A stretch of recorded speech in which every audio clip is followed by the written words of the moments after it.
pintu masuk terorisme adalah Wahabi dan Salafi. Wahabi dan Salafi itu ajarannya ekstrim, tekstual, harfiyah, lafziyah, puritisasi, itu maunya ngakunya dalam rangka menggunakan Islam seperti zaman Rasulullah, semua dianggap bid'ah, dianggap sesat kalau tidak seperti persis seperti zaman Rasulullah. Walaupun mereka naik mobil sih, bukan naik onta, tapi apapun yang kita lakukan kalau nggak seperti Rasulullah katanya bid'ah. Nah, kalau bid'ah berarti sesat, kalau sesat berarti neraka. Kullu bid'atin dhalalah wa kullu dhalalah finnar.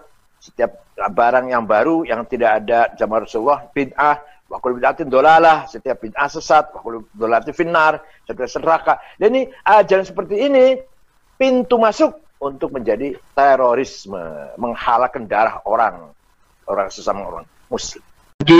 Semua terorisme pasti berpaham radikal, pasti bersikap intoleran, dan biasanya eksklusif. Andai kata tidak eksklusif, sebenarnya itu taqiyah. Kalau bahasa ininya tuh apa namanya, menyembunyikan diri atau bersiasat. Termasuk yang dilakukan oleh Lukman ini. Lukman ini kan orang baik, orang sabar, ya, pelaku yang ngebom di Makassar. Tetapi karena dia berkenalan dengan ideologi Salafi Wahabi, ya, yang membid'ahkan, menyesatkan budaya-budaya, tradisi-tradisi lokal keagamaan, berjanji yasinan, tahlilan, ya, setelah kenal dengan seorang wanita yang kemudian jadi istrinya, maka berubah karakternya, berubah sikapnya, berubah wataknya, yang tadinya hatinya sabar, lembut, berubah menjadi keras, dan akhirnya menjadi teroris. Nah, apa yang disampaikan oleh Buya Kiai Haji Said Agil Sirot tadi sangat benar. Kenapa saya katakan sangat benar? Karena barangkali Bapak Ibu semuanya ini bersanad kepada Abu Bakar, bersanad kepada Ali bin Abi Thalib, atau mungkin bersanad kepada Utsman bin Affan. Nah, kebetulan saya ini insya Allah sanadnya ke Umar bin Khattab, Khalid bin Walid, atau Sunan Kalijogo. Kenapa demikian? Karena memang saya juga pernah terpapar paham radikal, sampai saya juga mau berangkat ke Afghanistan, meskipun saya dilahirkan di lingkungan Nahdlatul Ulama, kemudian ketika sekolah di Muhammadiyah sudah dikenalkan dengan doktrin-doktrin al-wala wal bara. Nah, setelah saya jadi Kapolsek di Solo, Banjarsari, kami sering dengarkan ceramah di Al-Mu'min Ruki. Disitulah berkenalan dengan Salafi Wahabi Takfiri. Akhirnya kami sering idat, sering liko. Nah, alhamdulillah saya diuntungkan oleh situasi dan apa namanya, waktu, ya, situasinya karena tahun 90-an, terutama 95, 96 itu belum negara, pemerintah belum aware, belum paham tentang fenomena radikalisme dan terorisme. Nah, kemudian juga diuntungkan waktu karena Undang-Undang Nomor 5 tahun 2018 saat itu belum ada. Baru setelah 2002 ketika terjadi bom Bali, negara dan pemerintah baru aware, baru peduli tentang radikalisme dan terorisme, dan alhamdulillah saya sudah mulai sadar, transisi sampai ketemu ideologi pengganti. Ya. Tercabutnya ideologi takfiri yang berawal dari pemahaman atau mazhab Salafi Wahabi Takfiri tadi, itu akan hilang jikalau tergantikan oleh ideologi baru, yaitu ideologi Islam yang kafah. Yang tadinya Islam dipahami sebagai iman, Islam, dan jihad, iman, Islam, dan khilafah, maka harus tergantikan secara benar, yaitu iman, Islam, dan ihsan. Ya, iman, Islam, dan akhlakul karimah tadi yang dijelaskan dengan sangat gamblang oleh Kiai Haji Said Agil Sirot. Hadirin sekalian, bahwa saya akan berbicara, mohon izin, saya akan berbicara tentang pola radikalisme dan terorisme itu sendiri. Jadi semua terorisme yang ada di dalam tahanan kami, di Densus, di BNPT maupun di lapas-lapas untuk konteks Indonesia, semua berpaham Salafi Wahabi. Tetapi tidak semua Salafi Wahabi otomatis menjadi terorisme. Karena ada Salafi Wahabi dakwah, ada Salafi Wahabi takriri yang mengikuti sistem demokrasi, ada Salafi Wahabi Jihadis. Nah, Salafi Wahabi Jihadis inilah menjadi kombatan yang tergabung di dalam Jamaah Islamiyah, Jamaah Ansarud Daulah, Jamaah Ansarul Khilafah, dan jaringan terorisme yang ada di Indonesia maupun di dunia pada umumnya.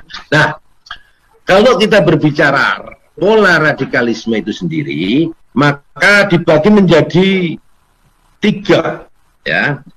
Secara garis besar dibagi menjadi 2, yaitu berbicara hilirnya, yaitu law enforcement, penegakan hukumnya yang dilakukan oleh Polri, dalam hal ini Densus 88, dan berbicara masalah hulunya yaitu pencegahannya, yang diawali sesuai dengan amanah undang-undang melalui tindakan yang namanya kesiapsiagaan nasional, yang kedua kontraradikalisasi yang berisi kontra narasi, kontra ideologi, dan kontra propaganda, dan yang ketiga adalah deradikalisasi. Nah, kalau kita berbicara kesiapsiagaan nasional, maka berbicara tentang upaya pencegahan terhadap mereka yang belum terpapar atau potensi ataupun rentan terhadap keterpaparan, yaitu masyarakat mayoritas bangsa Indonesia yang sejatinya adalah moderat, santun, lemah lembut, ramah, dan lain sebagainya, diberikan vaksinasi ideologi melalui karakter building, melalui moderasi ataupun penanaman, penghayatan nilai-nilai kebangsaan, nasionalisme, akhlak, perilaku, budi pekerti, dan lain sebagainya. Ya, supaya apa? Supaya imun dan kebal dari radikalisasi paham ideologi takfir atau ideologi radikal tadi. Di samping siapsiagaan berupa sistem manajemen, terutama ketika menghadapi aksi-aksi terorisme seperti yang baru saja terjadi. Itu yang pertama. Kenapa? Karena memang akar masalah daripada radikalisme dan terorisme mengatasnamakan agama ini adalah ideologi. Yaitu ideologi yang terdistorsi, ideologi yang menyimpang. Nah, radikalisme dan terorisme mengatasnamakan agama bukan monopoli satu agama. Tetapi ada di setiap agama, ada di setiap sekte, ada di setiap kelompok, bahkan potensial pada setiap individu manusia. Tidak mengenal pangkat, jabatan, tidak mengenal profesi, tidak mengenal latar belakang, bahkan tidak mengenal level atau tingkat intelektual seseorang. Ini virus. Ya, kalau saya sering menganalogikan radikalisme ini adalah virus ideologi radikal. Kami analogikan seperti virus HIV/AIDS. Virus HIV/AIDS ini kalau sudah menyasar ke seluruh jaringan tubuh manusia, maka akan melemahkan dan menghilangkan imunitas daya tahan tubuh manusia dan menimbulkan kematian dan lain sebagainya. Dan virus radikalisme ini juga kalau menyasar kepada institusi negara atau pemerintahan ataupun masyarakat akan melemahkan dan menghilangkan imunitas.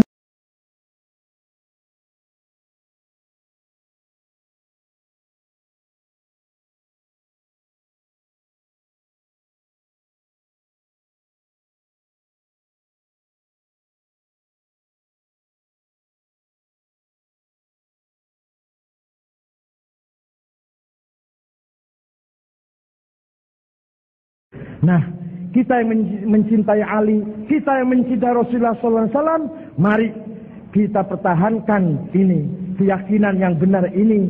Mari kita pertahankan baqiyah min baqaya amal salihah. Sedikit saja amal soleh, mari kita pertahankan. Yaitu ihya'i Ashura, ihya'il arba'in, ihya'i syuhada'i Karbala. Mari kita hidupkan tragedi Karbala. Yaitu ihya'i Ashura, ihya'il arba'in, ihya'i syuhada'i Karbala. Mari kita hidupkan tragedi Karbala.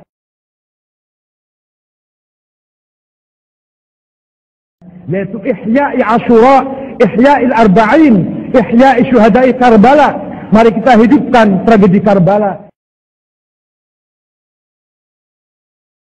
Dengan pertemuan seperti ini, syukur-syukur lebih dari ini, syukur-syukur lebih besar lagi. Mari kita pertahankan sautul haq ini, suara kebenaran, mari kita pertahankan. Nggak apa-apalah sekarang orang sedikit, insya Allah. Yang penting yang penting harus ada, tidak dilupakan. Insya Allah lama-kelamaan akan dipahami oleh orang banyak. Di kalangan NU sendiri masih banyak yang belum paham. Nggak apa-apa, maklum belum ngerti. Allah madihim, fa innahum la ya'lamun. Berilah kepengertian kepada orang-orang yang belum paham dengan peringatan Asyura, peringatan Arba'in. Ya Allah, berilah petunjuk kepada umat Islam, warga Nahdliyin, pesantren-pesantren yang belum mengerti tentang apa itu Yaum Asyura, apa itu Yaum Arba'in. Maafkan mereka ya Pak ya, karena mereka itu fa innahum la ya'lamun, karena belum mengerti. Kata Imam Ali Zainal Abidin, alhamdulillah allazi ja'ala a'da'ana humaqa. Alhamdulillah musuh-musuh saya itu goblok-goblok semua. Gitu kira-kira gitu. Alhamdulillah musuh-musuh saya itu goblok-goblok semua. Gitu kira-kira gitu. Orang dungu-dungu, ahmak-ahmak.